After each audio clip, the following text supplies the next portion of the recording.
चलिए एक नज़र बाज़ार पे डालते हैं और कमज़ोरी का रुझान लगातार इसमें बना हुआ है बाज़ार में। और सुबह से ऐसे अनुमान लोगों को आशंका थी कि कमज़ोरी दिखेगी। लगभग 400 पॉइंट के आसपास कमज़ोरी है।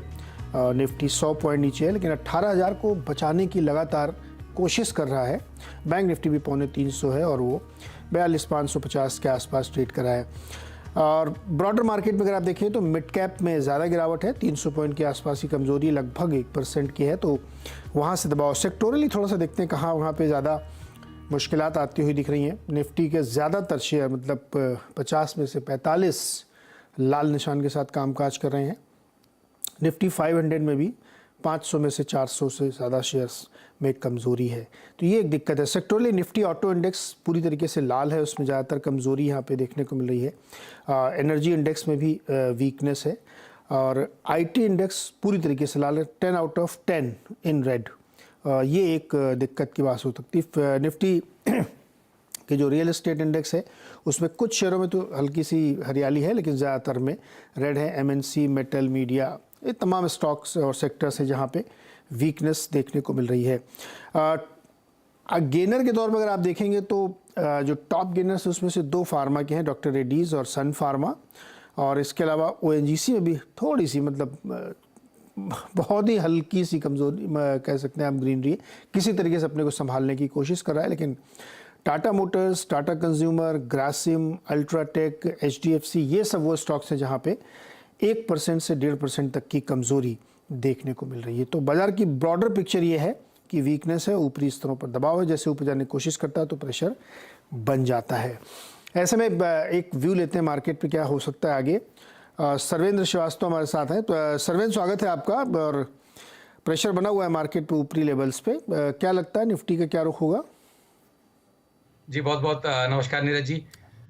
देखिए रुख तो वही है जो हम लास्ट 2-3 शोज में डिस्कस कर रहे हैं कि भाई उछालों में अब बेचने की राय है। लास्ट टाइम जो मंडे को हम मिले तो हमने यही कहा था कि भाई 18,200 18,300 की तरफ जो बाउंस आता है उसमें कहीं बेचने की कोशिशें करनी चाहिए। और थॉट मोटा मोटी वही है मीडियम टर्म की। थोड़ा जो 18,600 का ब्रेकआउट था वो कहीं फेल हो गया, वो डिसाइसिव नहीं हो पाया। इसकी वजह से आपको दिख रहा है कि कहीं लॉन्ग्स भी ट्रैप रह गए बाजार में, और ये वीकनेस उसके कारण से भी आपको आती हुई दिख रही है। प्लस ग्लोबल क्यूज भी अब जो है वो नेगेटिव आते जा रहे हैं, और रुपया भी आप देखिए 82, 83 ये लेवल्स के आसपास ही है, छोड़ नहीं रहा है इन लेवल्स को। तो आई थिंक कंसर्न्स अभी भी हैं, और मेरा मानना ये है कि 17,400 17,500 की तरफ निफ्टी फिसल सकता है। 17,400 तक निफ्टी फिसल सकता है, तो अगर इतना कॉन्फिडेंस है तो शॉर्ट बना ले। जी बिल्कुल, मंडे को 18,250 18 उसके आसपास उछालों में शॉर्ट बनाने की ही राय दी थी। नहीं, आज। और देखिए अब यहाँ से आप बनाएंगे तो थोड़ा स्टॉप लॉस दूर आएगा। देखिए मैं ट्रेलिंग स्टॉप लॉस ढूंढने की कोशिश कर रहा था, मुझे अभी नहीं मिल पा रहा है। लग यही रहा है कि 18,500 के ऊपर ही स्टॉप लॉस लगाना पड़ेगा फिलहाल। बट यस, जिसको करना है वो यहाँ पे भी कर सकता है। 1-2 दिन में और बेटर स्टॉप लॉसेस निकल जाएंगे। बट अगर कोई कर रहा है तो 18,400 18,500 के आसपास ही स्टॉप लॉसेस हैं। तो यहाँ से अगर कोई कर रहा है तो मेरे ख्याल से 18,400 16.60 पे स्पॉट पे स्टॉप लॉस लगा के रखे, और उन टारगेट्स का वेट करें। जिनका पहले से शॉर्ट है उनका स्टॉप लॉस 18,500 के ऊपर ही रहेगा। तो डेफिनेटली आई थिंक बाजार में वीकनेस है, और यहाँ से शॉर्ट्स में ही बने रहने में समझदारी है। फार्मा में लॉन्ग कर सकते हैं क्या?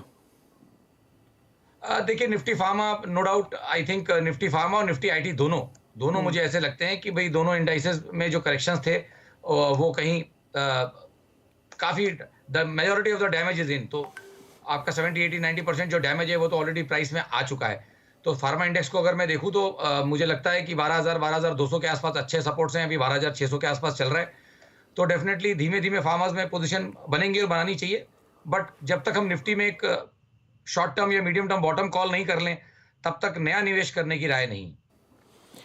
ओके, तो नया निवेश अभी ना करें, बॉटम फॉर्म होने